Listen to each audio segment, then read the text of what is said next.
Hey everybody, welcome back to Weight Loss for Women Over 40. I'm just making sure we're all good with the recordings. We are. So today we're talking about why saying yes is weighing you down.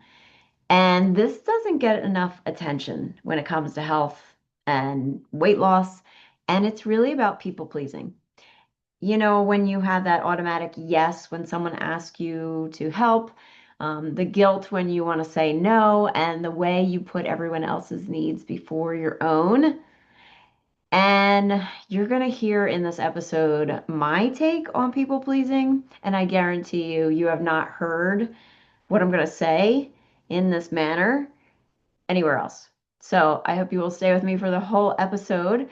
Before we dive into the episode, I just want to give a shout out to Renee Beck. She me know that she absolutely loves this podcast and that she's been working on her mindset and has been seeing some success. So I'm so glad that this podcast, again, is reaching places that I don't even know exist and people that I don't even know that are listening. Because again, a lot of me talking on the computer, unless you reach out to me, I don't know you're listening. So I love emails like that. I love when people message me on Instagram and let me know how much they love the podcast and how it's helping them make their life better, make food and eating and this whole process so much better. So again, thank you so much for everybody that's listening, for all you who haven't come forward and said anything. I hear you. I see you out there listening and putting this stuff to practice. So I'm happy to be doing this. All right, so let's dive into people pleasing because people pleasing isn't really just draining of your energy, it's really sabotaging your weight loss goals. So, why people pleasing can be very sneaky. People pleasing seems harmless, even noble, but it teaches your brain that everyone else's comfort matters way more than your own.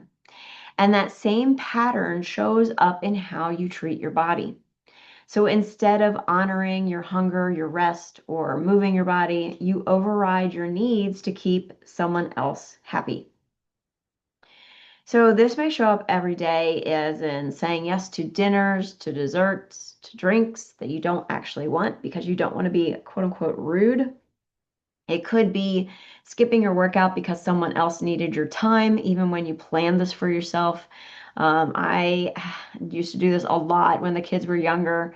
Um, and I would rearrange my entire schedule around my kids. And don't get me wrong, there's an element of me that I was happy to do that. And I was glad and grateful that I could stay home and be a stay-at-home mom and kind of be at their beck and call, when they needed me to come pick them up from school when they were sick and things like that. But when you're in a space when you're constantly doing that for especially other people that are adults, um, that's just not necessary.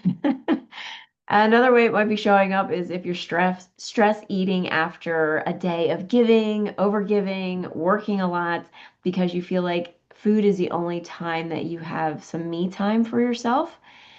And again, this shows up a lot. It's that like I deserve this because again, you don't realize how much energy you're spending people pleasing, and how it shows up in your life and especially in overeating and emotionally eating. So the psychology behind people pleasing, really at the root of it all, is a survival mechanism. At some point, your brain learned that if you make people happy, you'll be loved and safe, right? Because our primitive brain is still acting primitive. And, back then, if you were in a tribe, you were surrounded by a group of people, a village, you were pretty likely to survive, right? You weren't out there as a lone wolf trying to fend for yourself. So in our brain, we think that if we don't have people around us, if we don't have our tribe, then we're going to just die. We're just going to wither away and die. Remember, our primitive brain is very dramatic. It's like soap opera heaven. And so when you're in that space, like your primitive brain doesn't understand, oh, well, I could just go find another tribe, right? It doesn't think like that. It just thinks death. So as an adult woman who's operating from this primitive brain of like, I have to belong, I have to be in this tribe, it's costing you your health and your body goals and really your peace of mind. And as a side note, We can't make people happy. This is the biggest lie about people pleasers. And no judgment here because I know I was a people pleaser in certain relationships in the past, and it will still creep up every now and again. And I want to be clear too. I feel like there's variations of people pleasers. There's the overt people pleaser where they're just like, yes, I will do whatever you want and blah, like yes, yes, yes, the yes person. And then there's these people pleasers who you think are kind of on their own path and independent and doing their own thing. However, there's certain people in their life they can't say no to. Okay, so I was definitely in that second category. I wasn't always a yes, I'll do it, yes, that kind of thing, but certain people, definitely I would be like, sure, absolutely, not a problem, happy to, not happy to do it, but like, yes, I will do it, right? Um, and I notice it doesn't creep in as much now because I've done the mindset work and I can see when it pops up, but it does creep in every now and then for me. And when I notice it, I go, doing that, right? So, and I want you to realize that if you are people pleasing, you are a liar, a fake, and a manipulator. And I know that it's gonna hurt. But before you click off this episode, please hear me out.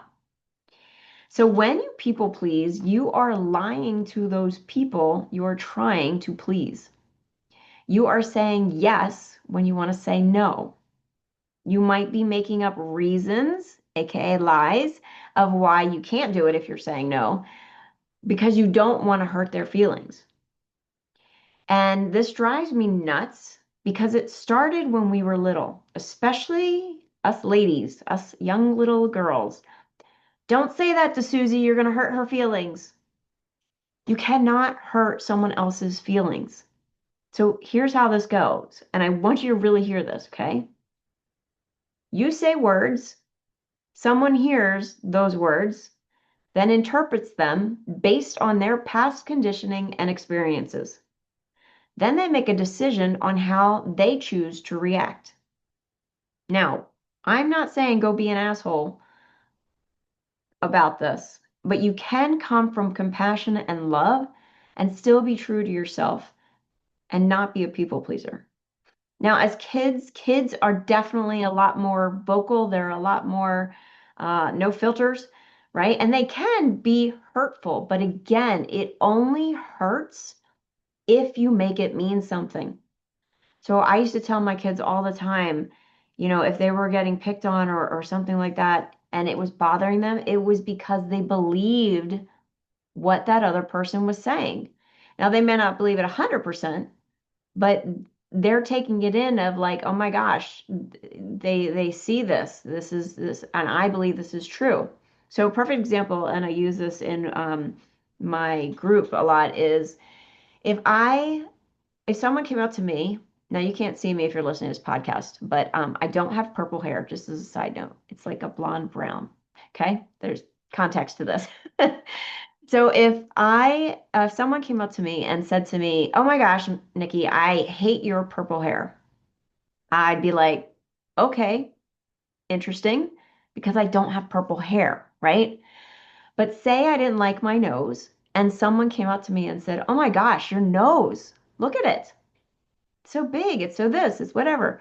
And if I had an insecurity about my nose, I'd be like, "Oh my gosh, what's wrong with my nose? I need to go remove it. I need to get it fixed." They see it and I'm hurt. I'm hurt and offended that they said something about my nose. Has nothing to do. It's two different circumstances, and it does not make it mean anything unless you make it mean something. So I love my nose. If somebody came up and said something to me about my nose, actually, I'll say this.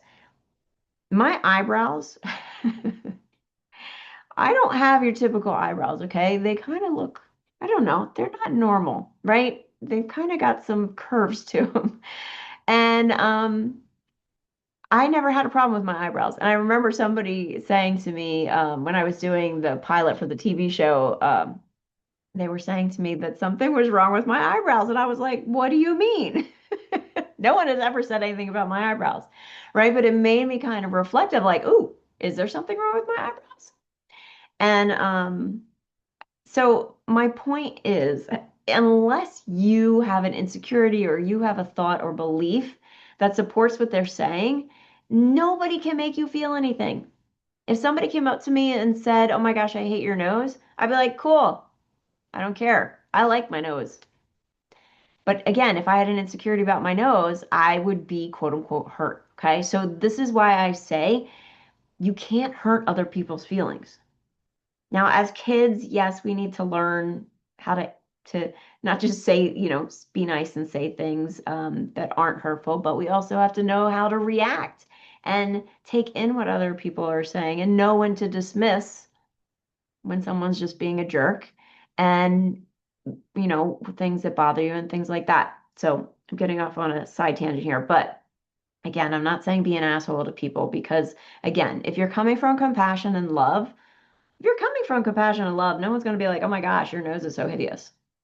Sorry, it's just not going to happen. Um, so again, you show up as a fake person because you're not showing up to those people as your real self because you're pretending to be someone else. You're pretending to be a people pleaser. You're pretending to please them, right? So imagine you volunteered to help out at a school function and you complain the entire way going there and you put on a fake smile and pretend you're happy at the event and you do the things. And then on the way home, you complain the entire way home and how it was such an inconvenience for you. That's being fake. And let me be clear too, if you like doing that, that's a whole different conversation. And I speak from experience in this respect of like, there were times when I didn't want to go to something and I said yes. And I went, and I probably in my head complained on the way there, but I went and I wound up having a great time. I'm not talking about those instances. I'm talking about those times when you say yes because you want to people please somebody, you show up and you're kind of complaining the entire time in your head or to people, and it spins into this like whole negative stuff. Because again, you're not showing up as yourself. And when you show up as someone that you're not, you are wanting the other person to either like you or to do something for you, hence the manipulation part. So you are trying to manipulate them into either liking you, which again, you can't do, right? Because we can't make anybody feel anything, and or manipulate the situation. So maybe you want to manipulate it? That's not even a word. Manipulate it so you can avoid a fight or you don't want to be judged. Basically, you don't want to feel a certain feeling, a certain way, so you people please to avoid this. Perfect example. And again, that's another example I give to my clients. Say you come home from work and you've already eaten, and your husband is there and he's made dinner and he's made dessert and he's so excited, but you already ate and you're not hungry and you really don't want to eat. If you're a people pleaser, you're going to feel really obligated to have some because, and are you ready for it? You don't want to hurt his feelings. So you eat it and then you feel guilty that you betrayed yourself because you didn't want to eat it. And now you feel stuff coming up, all the shame about overeating comes into your head, but at least he's happy. So, in my opinion, a mature human being will be okay if you say you already ate.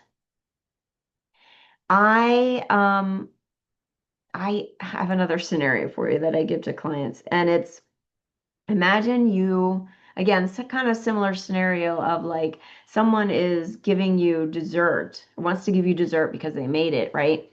And you are like, the people pleaser in you wants to eat it, but you don't want to eat it in this moment. And you're not going to say no because there's like no real excuse why you shouldn't be eating this, right? But if you came to the party and you had a stomach ache and the same person offered you dessert, and you were like, "Oh, my stomach really hurts right now. I'd rather not eat it," they would have no problem. They'd be like, "Oh, no worries. I'll package it up for you. You can take it home." It's almost like you need an excuse, like you need to be sick You need to be not feeling well or something along that lines. And then it's excusable if you say no. Why can't we get to the point where if you don't want to eat something, it's okay to say, I'm good. I appreciate what you did for me. I will take it home with me and I will eat it, but I don't want to eat it right now. Like, I want us to get to that point in society where you don't feel peer pressured to eat. And again, you can say how much you appreciate them making that meal for you. And when you are hungry, the next time you're hungry, it's the first thing you're going to do is eat it. And then with the scenario with your husband, he's made this meal, you've said no. Now sit down with him as he eats the dinner that he made and have a meaningful conversation. And while you're at it, watch all the squirrels running around in your head as he eats and you don't. Like, my friends, this is the work that I do with my clients on a daily basis. It has nothing to do with the food. It has all to do with what is going on in your head, how you are feeling, and how you are reacting to situations or not reacting to situations. Any way you slice it, when you are people pleasing, you are manipulating the situation to work out in your favor. And I know that sounds backward to you if you are in it deep in people pleasing because you think, no, I'm trying to be nice to them. No, you're trying to avoid feeling something. You're trying to avoid feeling like you are disappointing somebody. Again, it has nothing to do with them. It's all about you.